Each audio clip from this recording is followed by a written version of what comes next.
There are moments in life when silence speaks louder than words. You give your heart, your time, and your loyalty to someone only to watch them walk away as if none of it mattered. And yet, something strange happens when you finally let go, when you stop chasing, stop waiting, and begin living for yourself. That is often the moment they come back. Not because they suddenly discovered a new kind of love, but because your absence revealed a truth they refused to face when you were near. This is not about playing games or seeking revenge. It is about understanding human psychology, about recognizing how people often fail to appreciate what is constant until it becomes distant.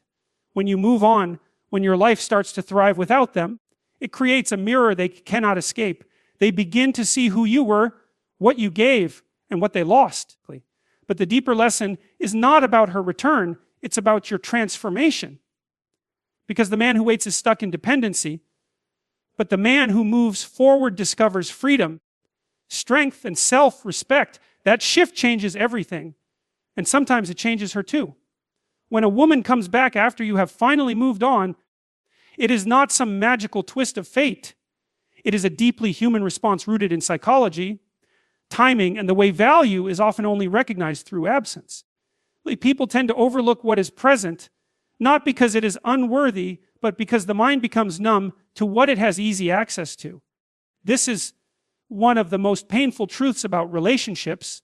When you were fully available, when you gave her all your time, all your energy, all your devotion, she felt secure enough to underestimate it.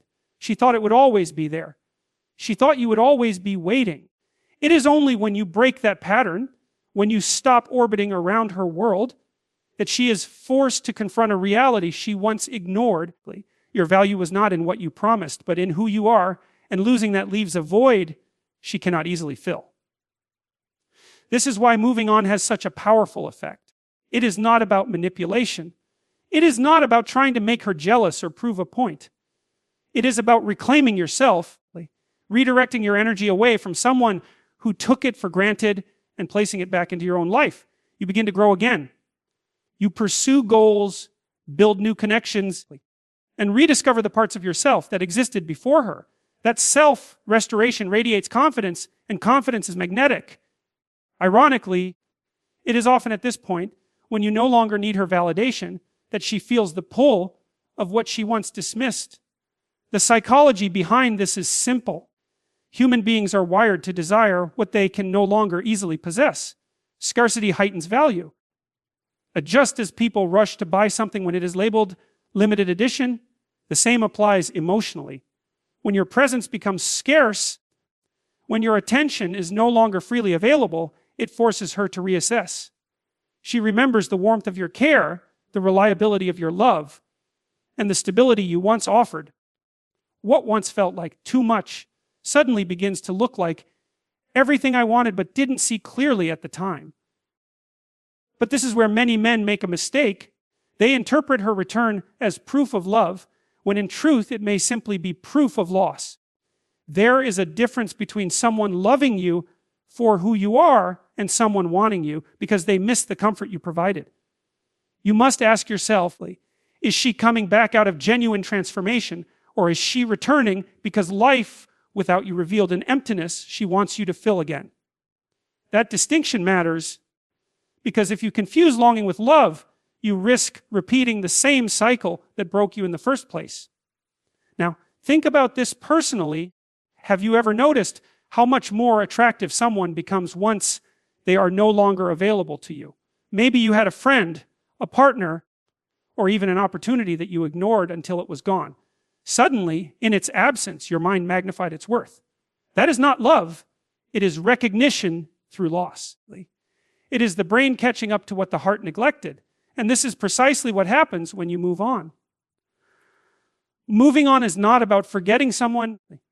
It is about detaching your sense of worth from their recognition. When you stop living to be noticed by her, you begin living to fulfill yourself. That shift makes you powerful. You become a man defined not by who stays or leaves, but by the direction of your own path. And from that strength, you no longer ask, will she come back? But instead, do I even want her back? That is a question rooted in self-respect, and self-respect is the foundation of freedom. So when she returns, understand this: it is not your responsibility to accept her simply because she realizes your worth too late. Her return is a reflection of her journey, not proof of her permanence. What matters more is your journey, the man you became in her absence, the life you built when you stopped waiting, and the wisdom you gained from the pain. Because sometimes the greatest gift in her return is not her presence, but the clarity it gives you about how far you have come without her. When we talk about the moment she comes back after you've moved on, we must explore the deeper psychological dynamics at play. Not just hers, but yours as well. Because the truth is, when you move on, you change in ways that are not always visible at first. You no longer act from desperation. You no longer cling to someone who has walked away. And you no longer live with the silent hope that she will someday notice the depth of your love. Instead, you begin to rebuild your life from the ground up, and in that rebuilding process, your very energy transforms. You stop being the man waiting in the shadows, and you become the man standing in his own light. That shift is powerful because human attraction is not just about looks, words, or gestures. It is about energy. And when your energy shifts from dependence to independence, from longing to self-respect, it alters how others perceive you, including the one who left. Consider this: when you were at your lowest, chasing her, pleading for her attention, you were radiating lack. You were communicating without words that her presence was essential for your happiness. And paradoxically, that kind of attachment repels. People instinctively feel when they are being leaned on too heavily, and instead of drawing them closer, it often drives them further away. But when you move on, you no longer radiate lack, you radiate abundance. You start giving energy to your goals, your friendships, your passions.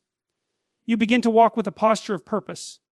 And in that posture, she sees a version of you that is no longer begging to be chosen, but has already chosen himself. That is when curiosity awakens in her. What changed in him? Why does he no longer need me the way he once did? At a deeper level, this moment teaches us something crucial about human nature. People are not always drawn to who treats them the best, but to who respects themselves the most. This is a sobering truth for men to accept, because many of you were taught that if you love enough, give enough, sacrifice enough, she will recognize your value. But reality often works differently. Love without boundaries is not seen as love. It is seen as weakness. Sacrifice without self-respect is not admired. It is taken for granted. Only when you draw a line and reclaim yourself does the other person realize that what you gave was not guaranteed and what you offered came at a cost. That cost was you. Ask yourself this: why is it that the moment you stop waiting, the moment you stop clinging, the moment you stop trying to prove your worth, that is the exact moment she notices you again? It's because people subconsciously value what cannot be controlled. When you no longer orbit around her, when you live for yourself, she feels the loss of power she once held. That power used to come from knowing you would always be there, no matter how she treated you. But now, that power is gone. And in its place is the realization that she misjudged you, that you were not weak, you were loyal, you were not disposable, you were rare, and losing you was not a temporary inconvenience, but a permanent mistake. However, this is where caution is needed. Her coming back is not always a sign of transformation. It can also be a reaction to fear. Fear of regret. Fear of missing out. Fear of watching you give the love she took for granted to someone else. You must learn to distinguish between love that is rooted in genuine growth and love that is rooted in fear of loss. Because if you confuse the two, you risk stepping back into a relationship that has not truly changed. And then history will repeat itself. So the lesson here is not about celebrating her return, but about celebrating your evolution. The true victory is not that she wants you again, but that you no longer need her validation to feel whole. You moved on because you finally understood that your worth does not depend on her recognition. You built yourself into a man who can stand alone. And it is that strength that makes her want to come back. But now the choice lies with you. Will you allow her return to dictate your path? Or will you stay rooted in the man you've become? This is where maturity is tested. Because many men, in the moment of her return, are tempted to abandon their growth and rush back into old patterns. But the wise man asks a different question. What does her return reveal about me? Does it show me how far I've come? Does it confirm the power of self-respect? Or does it tempt me to go backward into a version of myself I no longer wish to be? That question matters because it determines whether her return is a second chance or simply a second wound. And so when she comes back, remember, the most important thing is not her change of heart, but your change of perspective. She may return, but you are no longer the same man she left. You are stronger now, wiser now, and freer now. And in that strength lies the ultimate power, not just to decide whether to take her back, but to know deep within yourself that even if she leaves again, you will never lose yourself. When she comes back after you've moved on, it isn't just about her, it's also about you recognizing the kind of man you've become through the process of loss and growth. Too often, men make the mistake of believing that life is about holding on, about fighting to keep someone who clearly doesn't want to stay. But the truth is, strength isn't found in clinging, it's found in letting go. It's found in the willingness to face the silence, the emptiness, and the pain, and yet still choosing to rebuild your life piece by piece. When you move on, you prove to yourself that you don't need anyone to complete you because you've learned how to stand complete within yourself. That lesson, once understood, becomes unshakable. The paradox is that this strength, the very independence that comes from letting go, is the same thing that draws her attention back to you. Not because you manipulated her into feeling it, not because you played games, but because genuine growth has a magnetic quality. Human beings can sense when someone has risen above their need for external validation. It's like a flame. It doesn't beg for attention. It simply burns, and people are drawn to its light. When you reach that point of self-respect, you carry yourself differently. You speak with more certainty, you walk with more confidence, and you no longer entertain situations that diminish your worth. And that shift cannot go unnoticed, not even by the person who once overlooked you. But here's the deeper question. Why do people often only realize what they had once it's gone? Psychologically, it comes down to scarcity and contrast. While you were always available, always giving, always forgiving, she couldn't feel the true value of your presence. You became predictable, a constant she thought would never disappear. But when you withdrew, when you stopped waiting, when you truly moved on, she experienced contrast. Suddenly, the energy she was used to receiving no longer flowed her way. And scarcity made her recognize its value. It's not that she couldn't see your worth before, it's that she took it for granted because she believed it would always be there. Only absence had the power to open her eyes. Now, this dynamic can be dangerous if misunderstood. Some men hear this and think the key to regaining power is to pretend they've moved on, to play a role, to act distant in hopes of drawing her back. But that is not real growth, that's manipulation. And manipulation never leads to lasting strength, only temporary illusions. What truly matters is authentic movement forward, building a life so full, so meaningful, that her presence or absence no longer defines your happiness. Only then does her return hold any significance, because it no longer comes from your desperation. It comes from her recognition of who you've become. At the same time, her return is not necessarily proof of her transformation. This is where discernment becomes critical. A woman may come back because she has genuinely grown, matured, and realized the depth of your character. But she may also come back out of loneliness, jealousy, or fear of regret. She may return not because she truly loves you, but because she cannot accept the idea of you giving your love to someone else. If you mistake that for genuine love, you may fall back into the same cycle that once broke you. That is why moving on is essential, because it gives you the clarity to see her intentions, not through the fog of longing, but through the lens of strength. Think about this. When you were waiting, when you were longing, you would have accepted her back under any conditions. You would have welcomed her with open arms, no questions asked, because your hunger for her outweighed your concern for your own well-being. But now, after moving on, you see differently. You ask harder questions. Why has she come back? Has she changed? Do her actions align with her words? Does her return honor the man I've become? Or does it simply serve her comfort?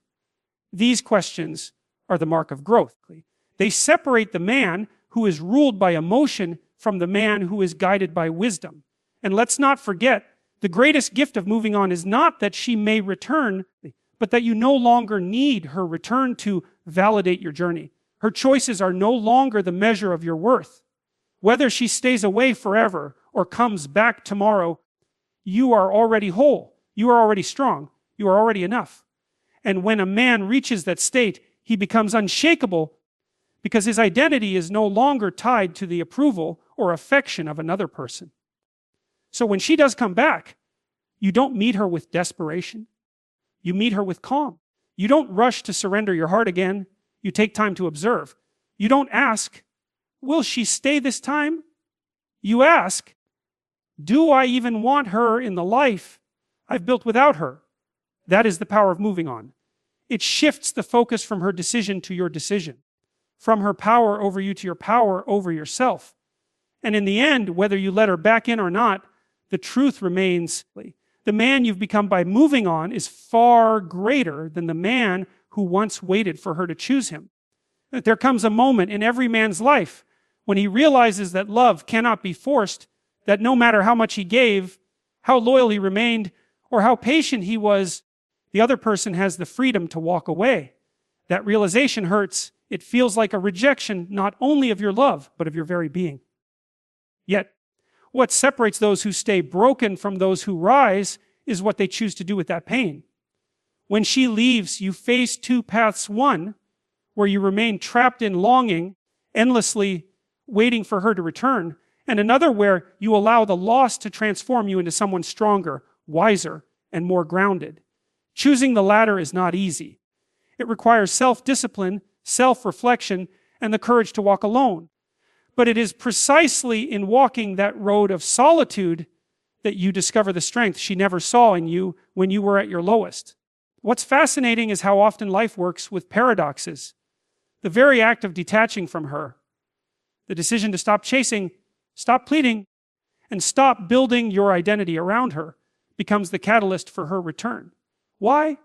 Because when you detach, you restore balance. Relationships thrive on polarity. Attraction is fueled by strength, independence, and presence. When you were consumed with her absence, you gave away all of that power. You showed her through your actions, even if silently, that your world revolved around her choices. That kind of energy does not inspire respect or attraction. But when you redirect your focus inward, building your career, nurturing your health, deepening your purpose, you exude a different kind of energy. You no longer orbit around her. You stand as your own center. And paradoxically, it is at that moment of independence that her attention returns. But here's the hard truth. Many men avoid facing her return does not guarantee her love has matured. Sometimes she returns not because she has realized your worth, but because she feels the emptiness of losing the attention you once poured into her. Sometimes she comes back because the other doors she tried to walk through did not satisfy her. And sometimes she comes back simply because she cannot accept the fact that you built a life without her. This is why moving on is not just about healing, it's also about gaining discernment. You must learn to see her return not as an automatic victory, but as a test. The test is simple. Will you fall back into the man who once lost himself for her, or will you remain the man who discovered himself without her? This is where self-respect becomes your anchor. Respect for yourself means you no longer accept breadcrumbs of affection. You no longer allow someone to walk in and out of your life as they please, leaving destruction behind. Respect means you measure actions, not just words. If she returns with promises, but no change, you see it for what it is, another cycle waiting to repeat itself. But if she returns with humility, with consistent effort, with a willingness to grow alongside you, then you can weigh whether her presence adds to the life you've already built. The key is this: her return is no longer the deciding factor of your happiness. You are. And isn't that the deepest transformation? At first, you believed her love was the source of your fulfillment. When she left, you felt shattered because you tied your identity to her acceptance. But as you moved on, you discovered that true fulfillment comes from living in alignment with your values, from pursuing your potential, from carrying yourself with dignity. That inner strength became your foundation. And once you have built that foundation, no person, whether they come, leave, or return, can shake it. You stand firm, not because of who loves you, but because of who you have become. It's also important to recognize the broader lesson hidden in this experience. People often value what they cannot control. When you were constantly available, when you tolerated her distance, when you accepted her half-hearted effort, you were easy to overlook. But when you took back control of your life, when you set boundaries, when you stopped giving her unlimited access to your heart, you became someone she could no longer control. That loss of control awakens something in her. It forces her to confront the reality that you are no longer hers to command. That realization stings, and it is often the very trigger that compels her to return. But whether or not you allow her back into your dependent life will on how much you've grown in her absence. So the question you must ask yourself is this: what kind of man do you want to be when she returns? The man who hands over his power the moment she smiles at him again? Or the man who listens, observes, and decides whether her presence truly aligns with his future? The first path leads back into chains. The second path affirms your freedom. And freedom, once tasted, is too valuable to trade for temporary affection. In the end, her return should never be your goal. Your goal is to move forward so completely that her presence no longer defines your worth. If she comes back and her actions prove she has grown, then perhaps her return can complement the life you've built. But if she hasn't, you let her go again, without bitterness, without longing, and without regret. Because by then, so you've already won. She may return, but by then you will have changed. And that is the real victory. Because once you've built yourself into a man who stands on his own, her presence becomes optional, not essential. Remember this: the goal was never to make her come back. The goal was to move so far forward that even if she does, you no longer need her to feel complete. That's when you know you've won. Because your worth is no longer in her hands, it's in yours.